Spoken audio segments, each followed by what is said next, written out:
rahasia super cuan dari mata turun ke dompet lah. Nah, ini. Dari temanya aja sudah sangat menggairahkan, sangat menarik hati ya Kak Cynthia ya. Iya. Dari mata turun ke dompet, kok nggak turun ke hati dulu ya Kak Cynthia? Karena lewat kan dari mata, hati, terus dompet. Oke, gitu. siap. Oke kawan pajak, sungguh sudah tak asing lagi ya bagi kita semua mengenai sosial media, yaitu seperti YouTube, TikTok, Instagram, Facebook, dan sosial media lainnya.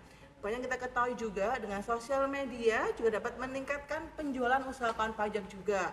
Sekarang banyak bertebaran ya mengenai mungkin kita sering belanja lewat online, gratis ongkir dan lain-lain, itu sudah sangat makanan sehari-hari kita ya. Sudah sangat sering kita jumpai. Dan kemudian juga ada juga karena sosial media jadi usahanya menambah mungkin banyak cabangnya, mungkin dia menambah banyak karyawannya. Betul. Karena pemasarannya juga pun dari sosial media juga. Terus kemudian Kak Cynthia ini sebelumnya juga menjabat sebagai itu ya Kak Cynthia, media director dari Brandworks ya sebelumnya ya. Kemudian jadi dosen juga loh kan pajak saat ini di Universitas Petra ya. Iya, betul sekali. Sampai saat ini juga Kak Cynthia ya. Saat ini. Berarti menjadi direktur Social Works, menjadi dosen juga. Iya. Selain itu apalagi nih Kak Cynthia? Ada juga ngasih kelas-kelas mengenai training ya? Ya, jadi kegiatan saya biasanya 4 sih. Jadi di social works ya kan, terus ngajar, terus ngisi sesi seperti ini, sama yang terakhir cari jodoh. Oke. Itu ada lagunya loh Kak Cynthia. Wali sebenarnya. Wali ya. Iya. Oke, Kak Cynthia ini sangat berpengalaman akan pajak ya. Di sosial media strategi atau strategi media sosial, kemudian digital marketing, kemudian content creation, kemudian corporate branding. Wah, ada kalian lain lagi nggak Kak Cynthia? Selain keempat ini, atau mungkin Kak Cynthia bisa mungkin dari selain keempat ini mungkin ada keahlian lain lagi gitu? Ini keahlian rajin lapor pajak on time. Oke. Ini kan harus kita edukasi terus gitu kan. Siap, terima kasih ya kan Kak Cynthia udah mempromosikan KPP Sobat Sukamanunggal. Oke Kak Cynthia, mungkin ada yang mau disampaikan ke Kamajak semuanya di sini sambil kita ngobrol-ngobrol. Kak Cynthia ya. Saya izin share screen. Siap.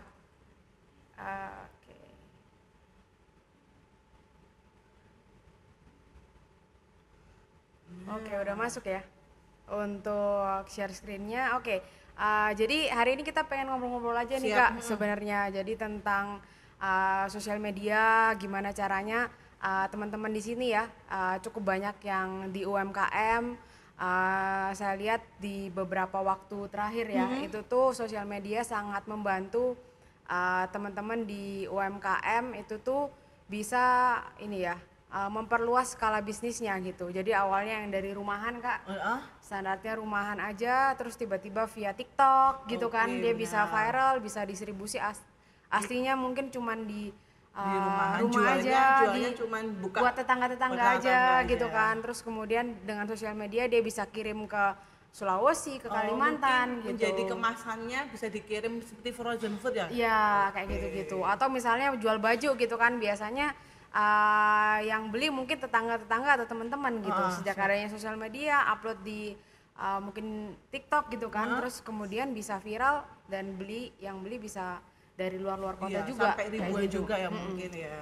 Gitu. Nah kalau hari ini walaupun kita sebelum makan siang ya, mungkin saya bahas sedikit ini menu kita hari ini. Tadi mungkin udah disampaikan oleh Kak Lili juga ya. Jadi kita ada appetizer, main course sama dessert gitu hari ini. Nah appetizer itu kita akan bahas gimana sih sebenarnya sosial media itu menjadi sebuah main channel buat kita mempromosikan. Nah kita perlu tahu 5W1H gitu. Jadi market kita siapa, apa yang mau kita achieve, mengapa nih kita harus pakai sosial media Kak. Terus kemudian bagaimana kita memulai dan bagaimana kita bisa memanfaatkan sosial media itu sendiri.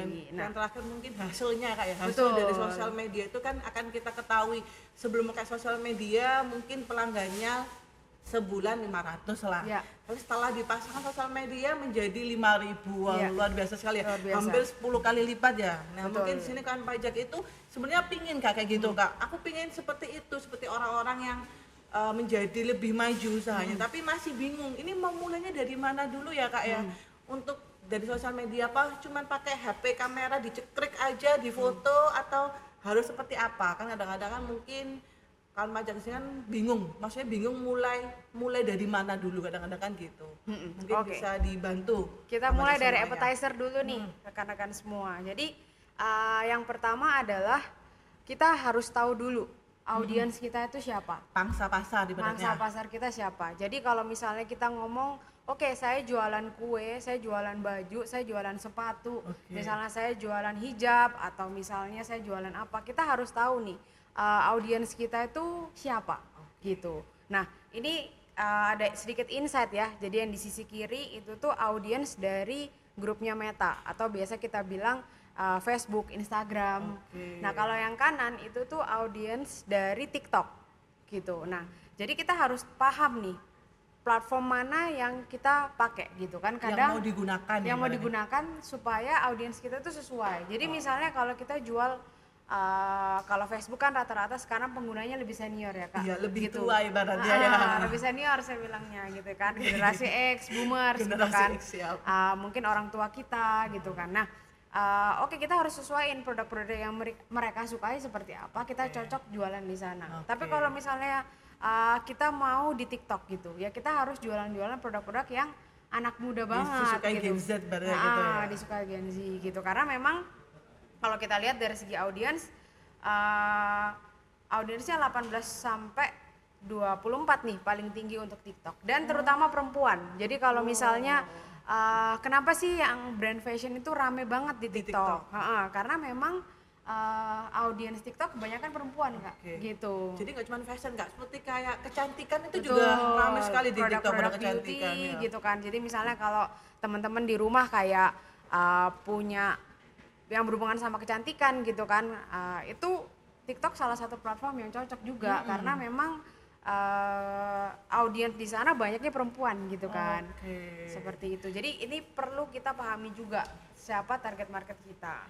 Jadi ya sebenarnya jadikan pajak semuanya ya apa dulu ya nih yang mau dipasarkan ke masyarakat, kemudian targetnya siapa dulu agar terus kemudian menentukan media sosial mana yang akan digunakan. Betul. Biar misalnya kita tidak salah langkah ya. Misalnya kalau kita misalnya jual produk kecantikan tapi kita memasarkannya di Facebook. Nah, itu kan berarti kan sepertinya keliru ya, keliru pangsa pasarnya karena Sebenarnya bisa kalau misalnya kita jualannya di Facebook, tapi mungkin produknya apa? Anti aging Oke, iya gitu. benar, anti-aging, Atau misalnya buat obat produk-produk yang lebih cocok buat yang ibu-ibu Oh iya, gitu benar, buat kan, ibu-ibu. kayak gitu. Itu cocok buat gitu. menghilangkan keriput-keriput, Iya, flek-flek kayak hitam betul. gitu kan. Tapi kalau misalnya kita ngomong mungkin mencerahkan wajah bla bla bla, itu mungkin ke anak muda lebih Iya. lebih cocok kayak gitu. Nah, ini mungkin ada insight juga, ini data TikTok ya, tentang perilaku milenial sama Gen Z gitu. Jadi beda nih perilakunya mereka. Kalau misalnya milenial itu 3 dari 4 orang itu beli via TikTok. Tapi kalau Gen Z itu 2 dari 3. Jadi lebih banyak secara 2 kuantiti. dari 3 orang. Kayak gitu. Dan ada beberapa insight yang lain. Mungkin kita next aja, teman-teman di rumah bisa sambil baca aja gitu slide-nya.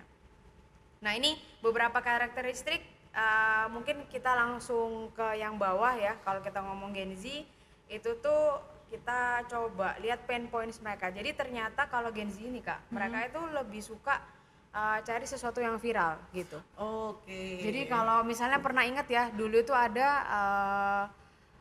produk makan seblak itu dulu. seblak Iya. gitu kan. Terus Seblak kemudian Rafael sebenarnya seblak dulu. Rafael gitu-gitu. Suka sesuatu yang viral gitu kan. Burger tapi yang nggak pakai ini ya, roti, Oh ya, dipakein roti. yang lain gitu. Terus kayak ayam geprek yang sambelnya berapa gitu. Berapa Jadi levelnya, itu seperti suka mie-mian juga kan ya? betul, suka sesuatu yang lebih viral. Mungkin kalau untuk generasi yang lebih senior itu ya udah aku cobanya yang basic-basic Sesuai aja. selera Yang biasanya. comfort food Ya, gitu comfort aja. food. Kalau misalnya yang Gen Z kan mungkin dia penasaran ya Kak Iya. ya. Penasaran ini kok ada yang baru ini pengen dicoba ya. Mungkin dulu seblak nggak ada kemasan ya Kak ya. Mungkin cuman jualannya pakai rombong biasa ya. Tapi sekarang sama langsung UMKM-nya dibuat menjadi kemasan yang diperjualbelikan sampai keluar pulau. Betul, Gitu ya. betul. Jadi kayak memang beda kriterianya. Terus kayak mereka juga lebih suka nih jualan beli online. Jadi Iya. kalau misalnya kayak mama saya tuh kadang dia lihat-lihatnya online, tapi dia tetap belinya pengen datang ke tokonya gitu. Oh iya. Tapi kalau misalnya kayak kita itu tuh udah oh ini kayaknya bagus di foto, videonya oke ya udah beli gitu. Jadi kayak sama lihat itu lagi Kak, apa ulasannya ulasannya ya, itu benar gitu kan. Reviewnya betul, jadi kayak oke, reviewnya cakep, menarik, ini foto-fotonya juga oke, oh ini pasti trusted gitu Iya. kan. Biasanya kita bilang ini sellernya trusted nih gitu kan. Jadi behavior online-nya itu udah beda gitu. Jadi ada pergeseran lah saat ini gitu. Jadi ini beberapa kriteria kita. Kalau misalnya yang berikutnya millennials itu mungkin yang di usia sekarang kayaknya di 30-an ya, itu masuk millennials, itu mereka juga sama sebenarnya, tapi nggak se ekstrim yang Gen Z tadi. Wah, berarti saya udah kaum milenials dong, nggak? Saya kan udah 30-an. Udah nggak? 30-an sama nih kita. Oh, iya. Jadi ini apa namanya? Bukan Gen Z lagi ya kita, bukan kan? Gen Z lagi gitu. Jadi kayak Tengah-tengah ibaratnya kayaknya. betul. Jadi setengah kadang konvensional, kadang juga online banget Iya, gitu benar. kan. Gitu. Nah, ini yang berikutnya. Jadi setelah kita tahu audiens kita, pangsanya siapa, kita harus tahu juga goals-nya kita terhadap produk terhadap sosial media itu apa, Kak? Jadi tujuannya kita apa? Apakah kalau dulu, jadi ini sebuah gambaran ya. Kalau dulu itu tuh secara teori itu tuh orang awareness dulu atau tahu dulu tentang produknya, interaksi dulu sama produknya, setelah itu baru dia beli. Gitu. Nah, tapi kalau sekarang ini kadang dia cuma lihat, wih, lagi Bagus nih. promo gitu kan. Oh nggak gitu Kak, ini kalau dilihat itu produk nomor 1 nih Kayak kayaknya. produk nomor 1 nih kan. Jadi kayak atau tiba-tiba kita lihat di TikTok, oh lagi flash sale nih 70%. Iya. Kita Walaupun nggak gunain juga, tetap akhirnya dibeli ya kan. kayak apa namanya ya? Kayak tiba-tiba FOMO ya. Kalau bahasanya orang sekarang FOMO ya udah langsung purchase gitu. Nah, jadi kalau sekarang ini tuh memang udah nggak kayak dulu ya. Jadi kayak teorinya awareness dulu, terus kita ada consideration-nya, terus baru beli, baru loyal gitu. Iya. Kalau sekarang itu udah bisa muter gitu. Kadang kita nggak tahu, terus kita lihat menarik kita beli gitu. Jadi kayak dan mungkin dari segi loyalitas itu tuh nggak seperti orang dulu gitu. Kalau orang dulu oke, dia loyal sama brand A, biasanya dia suka brand A terus kalau gitu. ini kan bisa pindah-pindah, pengen ganti lagi, yang ini flash sale lagi, Iya. yaudah saya ganti merek lain gitu. Betul. Jadi misalnya contohnya nih kalau kakaknya jual produk hijab gitu kan. Oke, Jadi benar. kayak kita susah nih sekarang meminta kalau audiens kita tuh loyal sama produk hijab kita sendiri karena pilihannya sangat banyak banget. Jadi bagaimana caranya kita memang punya niche market yang akhirnya datang lagi ke Mungkin itu produk kayak kita gitu. modelnya diperbarui, dari kualitas bahannya lebih bagus lagi. Betul. Dan harganya pun juga tidak terlalu jauh dari yang lainnya. Misalnya Bersaing ibaratnya gitu. karena kualitas bahan bagus tapi harganya agak lebih sedikit worth it gitu ya. Jadi kan kita bisa beli, apalagi kalau misalnya udah kualitasnya mungkin banyak bagus sampai terlalu mahal juga orang kan juga berpikirnya 2 kali ya Kak ya, seperti itu. Betul. Jadi macam-macam. Nah ini ada contoh case ya. Kita salah satu klien kami juga itu namanya Crunch House. Jadi Crunch House ini produk salad. Targetnya biasanya itu tuh orang-orang yang suka makan healthy food gitu. Nah di kesempatan tahun kemarin itu kita sempat kolaborasi sama namanya ayam geprek gitu. Jadi Kak ayam geprek KAG ini.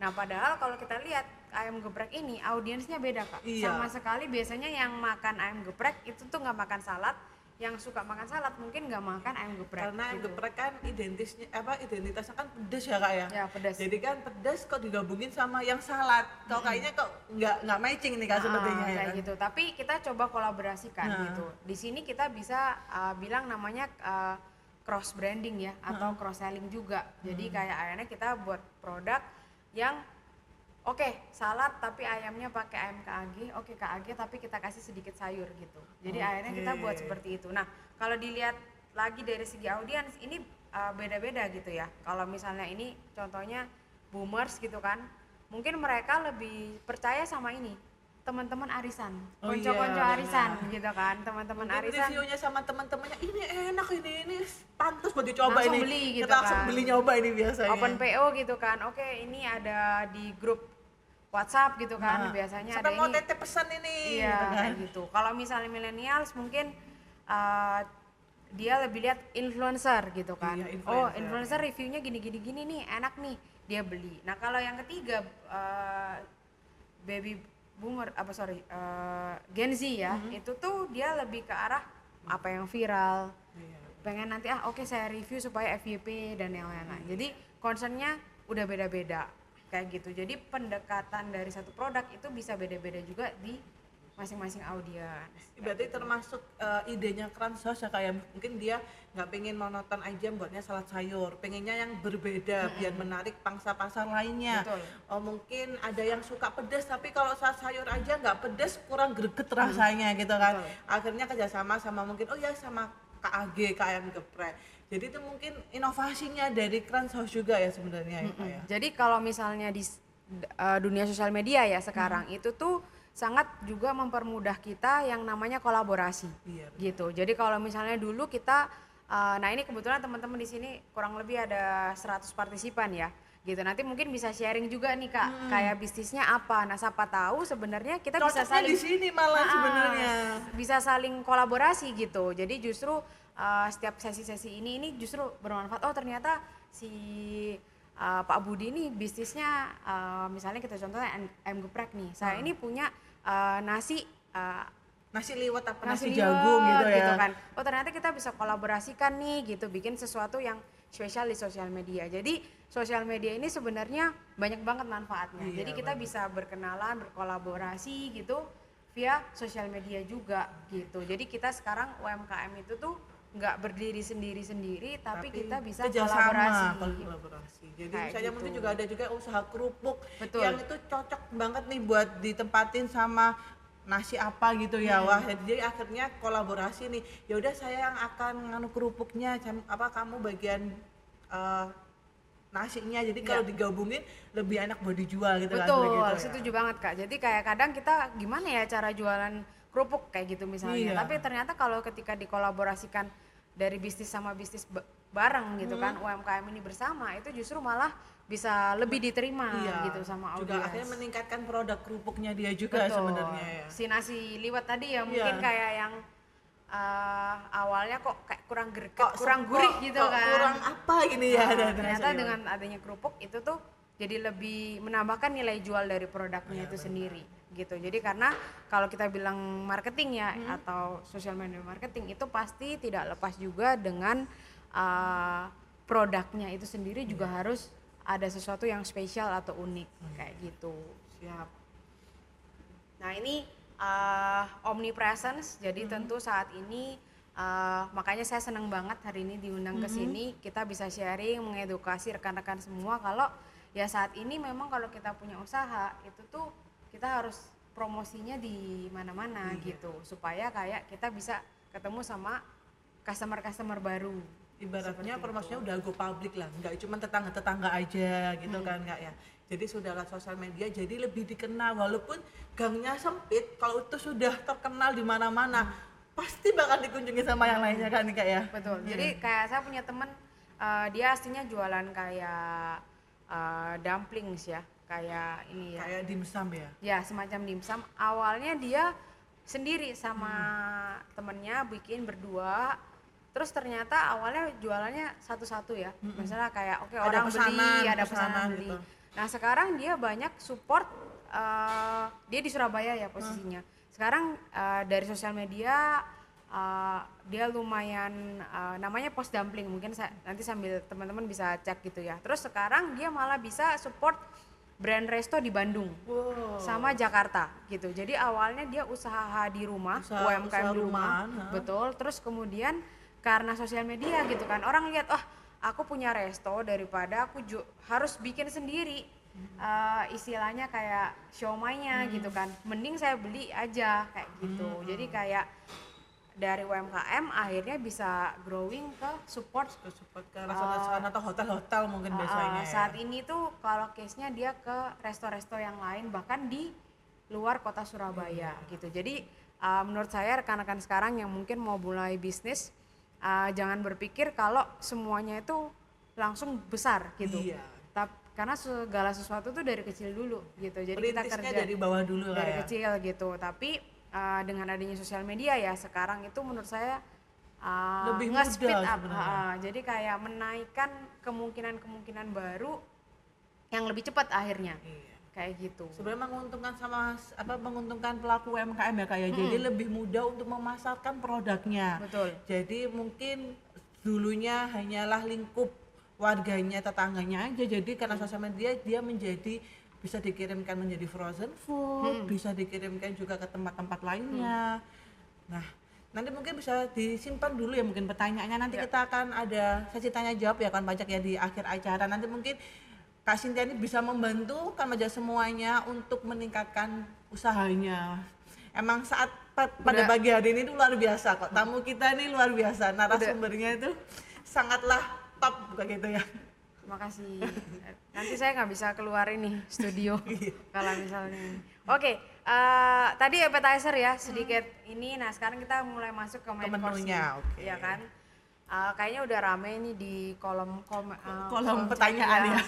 Mungkin boleh nih sambil mungkin saya boleh Kak kalau intro sedikit ya. Kalau misalnya nanti untuk yang bertanya mungkin bisa dikasih backgroundnya dulu gitu. Jadi misalnya bisnisnya tentang apa gitu kan, terus skala bisnisnya seperti apa, distribusinya kayak gimana, terus mungkin dia juga punya kendalanya seperti apa, lalu baru masuk ke pertanyaan gitu. Siap. Jadi mungkin konteks dari usahanya juga bisa diceritakan dulu gitu sehingga nanti kita pas jawabnya lebih tepat sasaran. Berarti lebih mungkin enaknya nanti sama Raihan aja Kak ya berarti ya? Ya boleh. Jadi langsung sama kitanya interaksi gitu ya? Boleh seperti itu juga bisa atau via kolom chat juga bisa. Gitu. Nah ini the life cycle of business ya. Jadi kalau kita lihat karena posisi kita di mana itu menentukan strategi kita juga di mana Kak. Jadi kalau misalnya kita ngomong posisi kita masih di baru buka, itu tuh strategi kita seperti apa gitu. Kalau misalnya kita goalsnya udah kita punya satu cabang, kita mau bikin cabang-cabang baru di kota-kota lain, strateginya pasti beda lagi gitu. Terus kalau misalnya kita udah sangat mature nih dana kita sudah besar ibaratnya, misalnya kita ada yang di sini udah punya usaha itu 10 tahun atau 15 tahun, gimana sih caranya kita mempertahankan usaha ini itu tuh bisa lebih berkembang lagi atau jangan sampai di decline gitu, menurun gitu, ditolak gitu. Jadi bagaimana cara kita mengantisipasi hal tersebut. Jadi hari ini mungkin karena kebanyakan di UMKM, jadi kita banyak bahas mungkin contoh-contoh brand di inisial atau grow, jadi di tahap yang kecil dan menengah. Seperti itu. Tapi open kalau misalnya rekan-rekan ada pertanyaan juga yang udah yang sudah gede ya Kak ya usahanya ya. Bisa juga tetap bertanya. Gitu. Mungkin yang masih bingung apa sih bedanya tahap inisial sama grow gitu. Nah, kalau misalnya kita di tahap awal gitu kan, itu tuh tahap dimana kita masih mencari-cari market kita siapa, terus kemudian produk kita itu tuh masih kita terus usahakan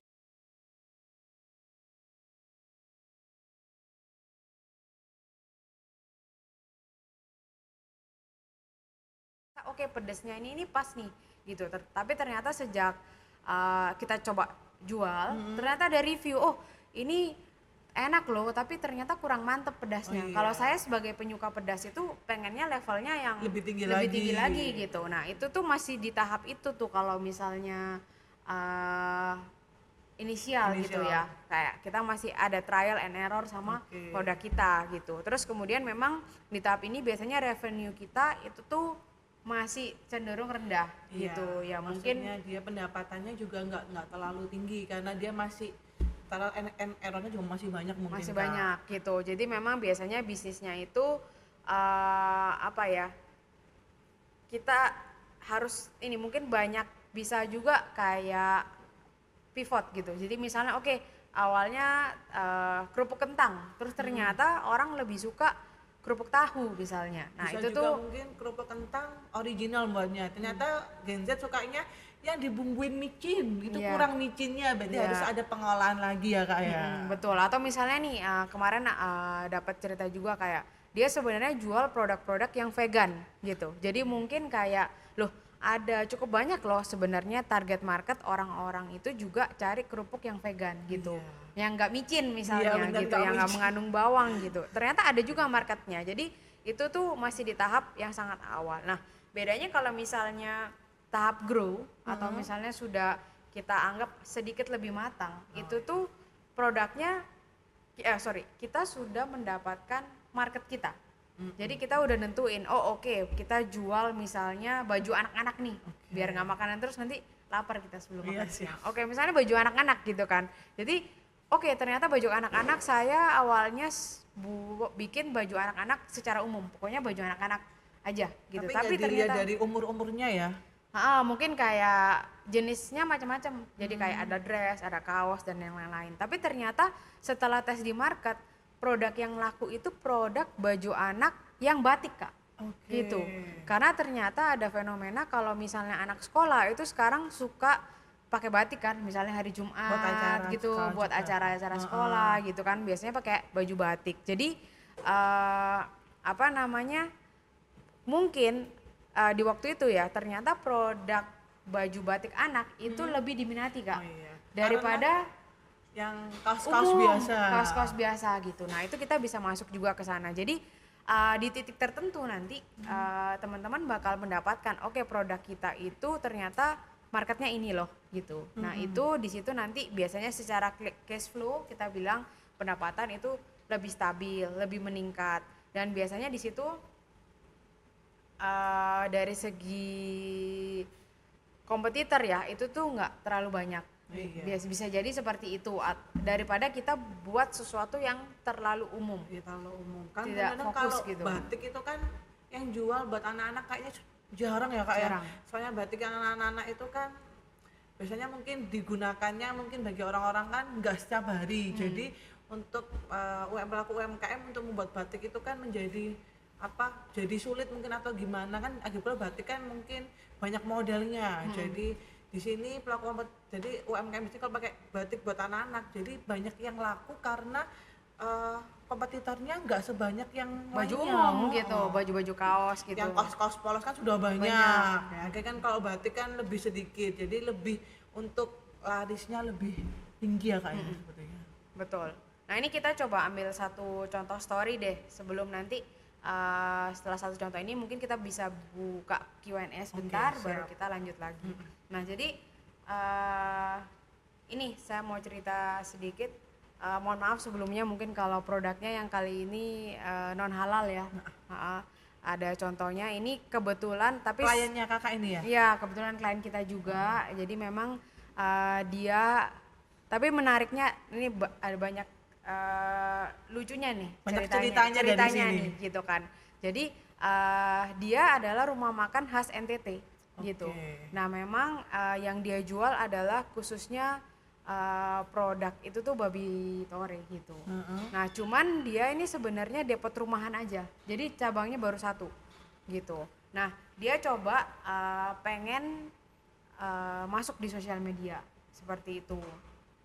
Budgetnya juga belum terlalu banyak, dan melihat dari tipikal produknya akhirnya kita melihat wah cocoknya ini mulainya di TikTok nih kalau untuk produk yang seperti ini. Jadi kita pun sebagai konsultan biasanya kita akan suggest gitu produk-produk mana yang cocok sama sosial media mana, Instagram, yang mana yang cocok sama TikTok Kak gitu. Dan memang waktu itu kita merasa yang cocoknya TikTok nih. Akhirnya kita mulai di TikTok.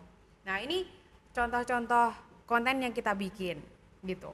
Nah jadi kalau bisa dilihat ya viewersnya itu bahkan sekarang sampai 1 juta view Kak. Wah sudah 1 sudah juta melejit ya Kak ya viewersnya. sudah melejit banget viewersnya, tapi itu di proses belajar kita juga di sosial media. Jadi ternyata ketika kita buat konten itu ada 2 tipe gitu kan. Waktu itu kita bikin yang ngikutin tren, itu yang sisi bawah, dan yang atas itu yang nge-highlight teman-teman kita atau orang-orang dapur dari NTT Kak. Jadi yang look face-nya itu tuh NTT.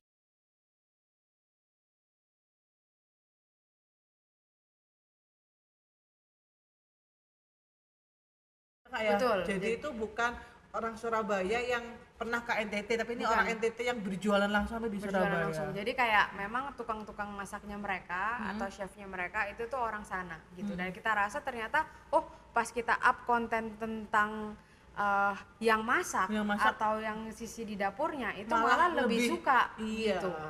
Nah, karena jadi orang di jadi sini penasaran sebenarnya. benar, banyak yang kayak penasaran gimana sih cara masaknya yang rica gitu kan, yang kecap gimana sih, yang misalnya bumbu ini kayak gimana sih gitu. Jadi orang malah lebih penasaran yang atas daripada yang ngikutin tren. Nah ini mungkin biasanya banyak yang tanya loh, Kak bukannya kita harus ngikutin tren gitu kan.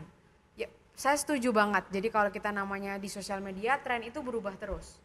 Dan kita mau nggak mau juga harus ngikutin. Tapi di sisi lain itu tuh kita juga harus punya identitinya, identitas kita. Jadi kayak identitas kita dari produk kita itu seperti apa, value brand kita itu seperti apa, sehingga ketika kita mempromosikan itu bisa jadi justru unique selling point kita. Iya, soalnya gitu. apa yang masak kalau orang netes kan menjadi poin penting ya bagi perusahaannya. Ini loh, ini yang benar-benar yang masak dari NTT, rasanya pun sama dengan yang dari yang di Di NTT. sana, Jadi kalau orang-orang yang di Surabaya yang asli sana nggak perlu jauh-jauh pulang ke NTT lagi untuk rasain Produk masakannya ini kan. betul Gitu. kayak gitu. Nah ini secara organik ini ya ada yang 900.000 view, 700, 450, Gede ya, masuk tinggi loh tinggi ini. banget Ini gitu. buat kalau dapat rumahan termasuk tinggi loh. termasuk Nah, ini, Kak. tinggi, Iya. termasuk tinggi gitu. Ini bayangkan rekan pajak ini dari depot rumahan yang cuman di Surabaya, mungkin dia rumahnya bukan yang di tengah kota ya, misalnya bukan di jalan raya kayak, tapi mungkin di dalam perumahan gitu ya mungkin ya. Ini kebetulan waktu itu di daerah jalan besar sih sebenarnya, besar maksudnya di sebenarnya. jalan ini lumayan oke, tapi memang dia baru satu cabang Satu gitu. cabang. Nah terus kemudian, nah di sini nih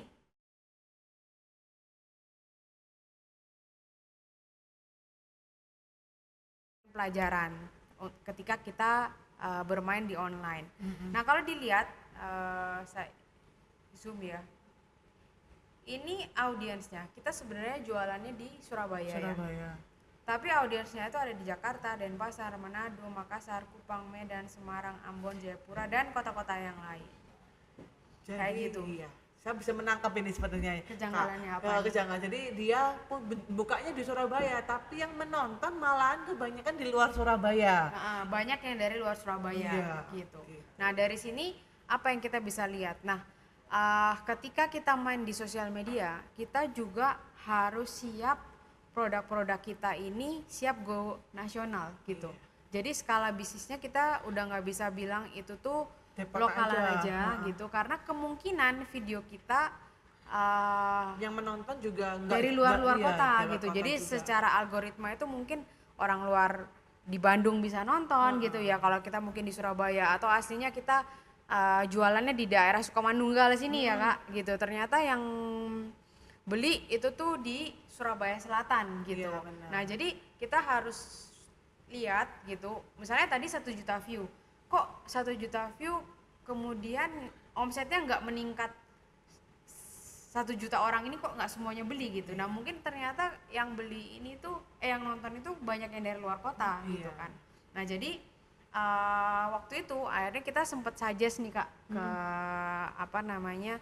pihak terkait gitu kan, gimana kalau kita bikin produk-produknya itu frozen gitu, jadi siap kirim ke luar-luar kota gitu. Jadi ketika viewers kita banyak, kita bisa langsung check out juga produk kita frozen dikirim ke luar kota. Mungkin juga banyak mungkin yang di komen-komen, Kak buka cabang dong Ya, Kak benar, di sini benar, ya kan benar. Kak ya pasti ada Ini, kayak gitu-gitu. ini, Nah, benar nih. ya ini juga bisa menjadi apa ya, menjadi pembelajaran buat UMKM. Kalau ada yang seperti ini, kita nggak boleh mendiamkan saja ya Kak ya. Jadi kita harus mungkin melebarkan sayapnya usahanya itu, mungkin ya seperti Raja Tori ini akhirnya dibuat dalam kemasan frozen gitu Kayak ya. gitu. Atau misalnya kayak kita ngomong bukan produk makanan deh, misalnya kita ngomong produk kita sepatu misalnya. Oke, kita mungkin bisa open reseller gitu. Oke, ternyata kok banyak ya permintaan itu tuh di daerah Palembang misalnya. Ayo open reseller, siapa tahu ada orang-orang yang di sana itu Yang tuh pengen mau bantu jualan, jualan gitu bener. juga gitu kan. Atau misalnya jadi sebenarnya memang mungkin kalau kita mikir, wah Kak kalau misalnya saya harus buka cabang di luar kota nggak nututi Nggak gitu nututi, kan. ya. Nah sebenarnya sekarang ada program reseller mungkin yang kita bisa coba. Atau sebenarnya tergantung goals kita tadi. Kalau kita udah puas diri dengan oh ya udah Segini-gini aja nggak segini apa-apa nggak gitu. apa-apa gitu kan, ya nggak masalah Nggak juga, masalah. nggak ada yang salah gitu ya. Tapi kalau kita mau ekspansi ya mungkin sekarang banyak alternatif yang lain gitu. Jadi misalnya oke, kita bisa buka reseller gitu, atau misalnya kalau tadi ya kita cabangnya kebetulan yang tempatnya itu di Surabaya Tengah. Oke, kita buka open kitchen gitu kan di kerjasama Cloud Kitchen, sekarang cukup banyak kan. Di Surabaya Barat ada, Surabaya Timur ada. Jadi biar ongkirnya murah gitu Iya, kan. benar. Kayak kan nggak mungkin nih kalau saya di daerah Sidoarjo terus saya belain ngirim Ke dari Surabaya Surabaya, Tengah ke Sidoarjo gitu. Mungkin saya buka kerjasama Cloud Kitchen gitu kan di daerah Sidoarjo. Itu juga bisa gitu. Jadi memang tergantung goal kita seperti apa. Jadi banyak cara ya Kak ya untuk menambah ekspansinya. Jadi Betul. nggak harus melalui frozen food, bisa juga tadi pakai jasa Reseller, itu bisa. betul. Karena reseller tuh banyak sebenarnya Kak ya. Jadi mungkin kan pajak di sini masih awam Kak, apa itu reseller itu? Berarti kan jadi di sini kan jadi sudah tahu. Oh berarti bisa nih kalau pakai jasa reseller nih. Oh ini bisa nih kalau dibuat frozen. Oh bisa nih kalau seperti ini. Jadi mungkin menjadi menambah wawasannya buat pelaku UMKM yang di sini Kak sebenarnya Kak. Betul. Jadi kayak kita bilang bagaimana caranya judul kita ya boost up your business. Boost Ya up. kita harus lihat juga ke produk kita gitu. Jadi tadi pagi saya juga baru dengerin podcast gitu kan, menarik banget. Itu tuh dia bilang kalau kita ngomong marketing gitu kan, itu tuh ada 4P gitu 4P. kan. Jadi ada produk, price, placement, dan promotion. Nah kebanyakan kita mikirnya itu tuh langsung di promotion aja. Promotion. Tapi kita nggak lihat produk kita udah unik belum, udah Sudah sesuai dengan target market belum target gitu market kan. belum. Terus P yang kedua, apakah distribusi kita placement, distribusi kita itu udah terbuka nggak kayak tadi ini. Oh ternyata distribusi yang dibutuhkan sampai luar kota Iya. gitu. Terus yang ketiga, apakah Price-nya kayak. price-nya kita gitu. Jangan-jangan kayak kita oke, kompetitor kita jualan keripik tempe misalnya satu bungkus 25.000, kita jual 35.000. Nah ini kan kita harus evaluasi. Dengan adanya beda 10.000, apa yang buat keripik tempe kita spesial. Iya. Misalnya nih oke, kita non MSG atau packaging kita lebih bagus. Oke. Atau misalnya Mungkin ada rasa-rasanya keripik tempe dikasih teri apa keripik tempe betul. dikasih ikan apa gitu kan, betul, mungkin kan jagung menjadi bakar, unik. barbecue atau apa. Jadi oke, kenapa harganya beda? Karena ada yang unique selling itu. Terus yang terakhir promotion. Jadi kalau kita ngomong social media marketing ya, gimana caranya kita bisa improve brand kita gitu, bisnis kita, itu tuh kita harus perhatiin 4P itu tadi. 4P. Gitu. Jadi jangan lo saya udah promosi ke semuanya gitu kan. Kok nggak laku-laku? Kenapa ya? Nah, ini soalnya lupa nih yang tiga yang langsungnya lain. ke 4 bawah soalnya ya. Yang tiganya ini udah lupa gitu. Jadi itu perlu kita evaluasi juga. Ya sambil karena contohnya cukup banyak tapi waktu kita terbatas. Jadi ini beberapa contoh. Ini brand Kransaus ya. Jadi salah satu brand salad di Surabaya. Mungkin rekan-rekan juga pernah tahu dan mungkin sudah jadi langganan juga di produk ini.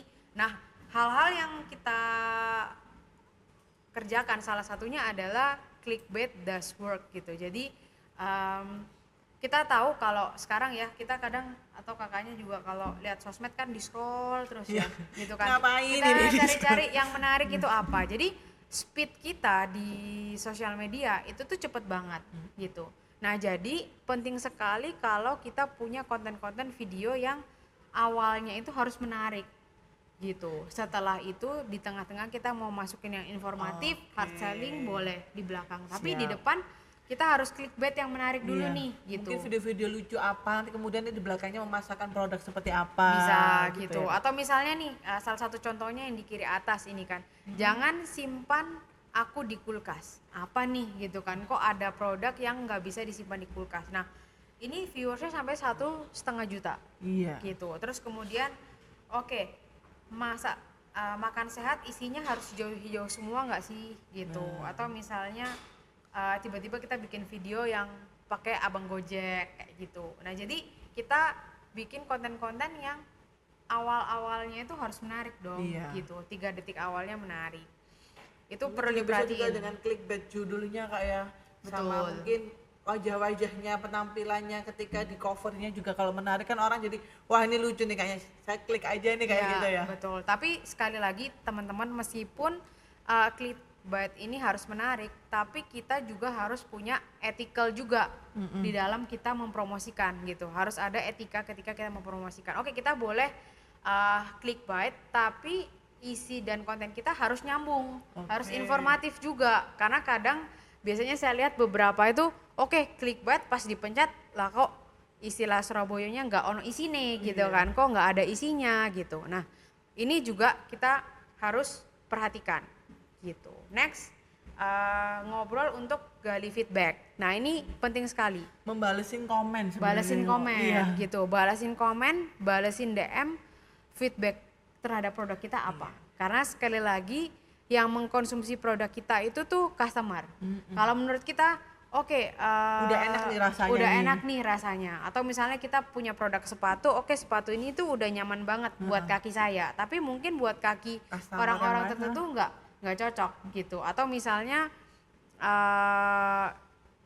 kita jualan produk jasa apa gitu. Mungkin juga ada masukan-masukan, kayaknya jualan yang rasanya berbeda, apa mungkin dikasih rasa ini biar lebih enak, mungkin banyak yang tertarik, mungkin seperti itu juga ya.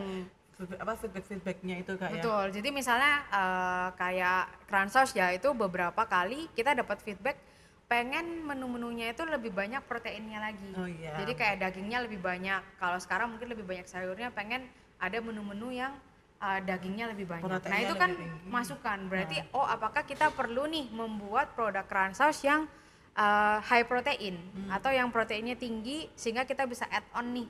Add on ayamnya, add on daging sapinya atau add on telurnya gitu. Nah, itu tuh kita dapatkan semua dari feedback. Nah, kebanyakan kadang sebuah brand itu tuh nggak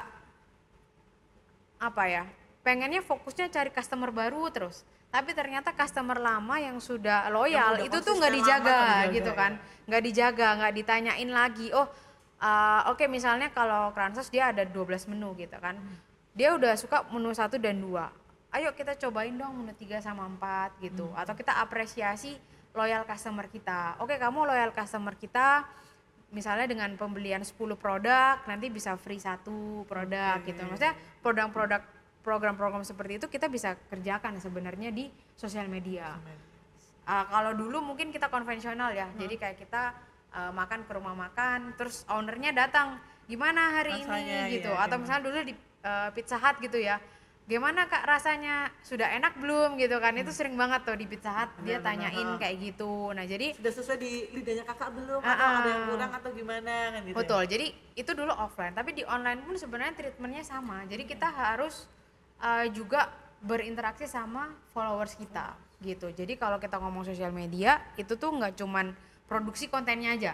Gimana kita buat viral? Kalau kita udah viral, terus gimana cara kita maintain customernya itu penting juga. Iya, sebenarnya saya perlakuan untuk offline sama online itu berbeda Kak sebenarnya. Betul. Jadi kalau offline itu pendekatan kepada customernya sama pendekatan online itu sangat jauh berbeda.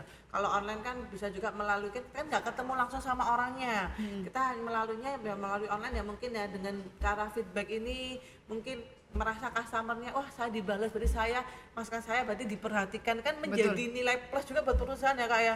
Kadang-kadang juga ada yang perusahaan yang mungkin tidak mempedulikan feedback masukan-masukan juga, wah saya udah ngasih masukan tapi kok nggak dipeduliin, wah ini kayaknya menjadi nilai negatif kalau seperti itu ya. Kalau misalnya kita lebih memperhatikan customer kita lewat feedback ini kan menjadi poin plus ya ibaratnya ya. Apalagi kalau dia mungkin oh ya udah saya mau yang baru, terus akhirnya perusahaan membuat yang baru lagi produknya malah wah jadi yang saya sampaikan didengarkan nih perusahaan malah lebih lagi ya kayak dan itu nanti bisa disampaikan juga dari orang dari mulut ke mulut ya Kak. Jadi mungkin dia bilang ke teman-teman arisannya, bisa bilang ke teman-teman kerjanya juga gitu ya. Siap. Oke. Yang lain selain tadi ya itu tuh juga kita bisa market testing gitu. Jadi kayak kita lihat oh follower kita ini kita mau inovasi produk baru. Kamu tak kirimin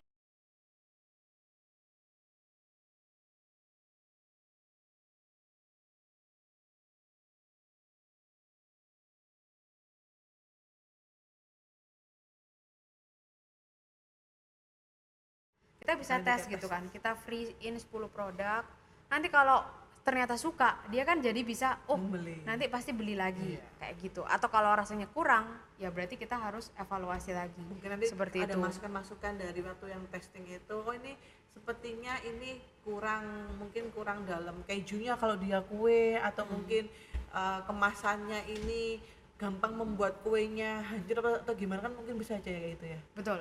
Betul. Jadi kayak misalnya kita jualan kue kering gitu kan, terus ternyata kita kirimin ternyata udah gitu, padahal sebenarnya produknya enak dan yang lain-lain. Kan Ternyata kalau sudah hancur kan nggak mungkin bisa kita makan juga ya Kak. betul. Jadi kayak review-review seperti itu kita juga mesti lihat.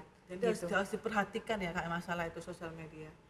Buat teman-teman di UMKM ya, itu yang penting dicoba dulu gitu. Jadi kalau misalnya kita punya ide-ide usaha apa, yang penting kita coba dulu. Jangan langsung berpikir kayak skalanya besar. Nggak apa-apa, kita coba di skala kecil dulu. Oke, mungkin kalau misalnya belum punya budget nih untuk bayar profesional bikin konten, ya udah di YouTube, di Instagram banyak banget kok edukasi-edukasi tentang pembuatan konten yang sederhana. Kita sebenarnya bisa coba belajar dari sana. Terus mungkin dulu mikirnya saya nggak punya kamera profesional untuk bikin konten, nggak perlu HP gitu kan. aja bisa, Sekarang kamera HP udah bisa gitu. Jadi kayak kita mulai edit, dan yang tadi konsistensi itu gitu. Jadi kita konsisten dulu di pengembangan produk kita, belajar audiens kita, tahu goals kita, terus konsisten upload kontennya kayak gitu. Nah pasti ada hasilnya gitu. Minim-minim adalah pasti ada hal yang kita pelajarin dari mencoba itu tadi. Jadi kalau menurut dari saya adalah kita coba gitu. Jadi setelah kita coba kita baru tahu daripada kita sama sekali tidak mencoba. Menurut saya seperti itu. Jadi coba, konsisten, evaluasi itu harus kita kerjakan seperti itu.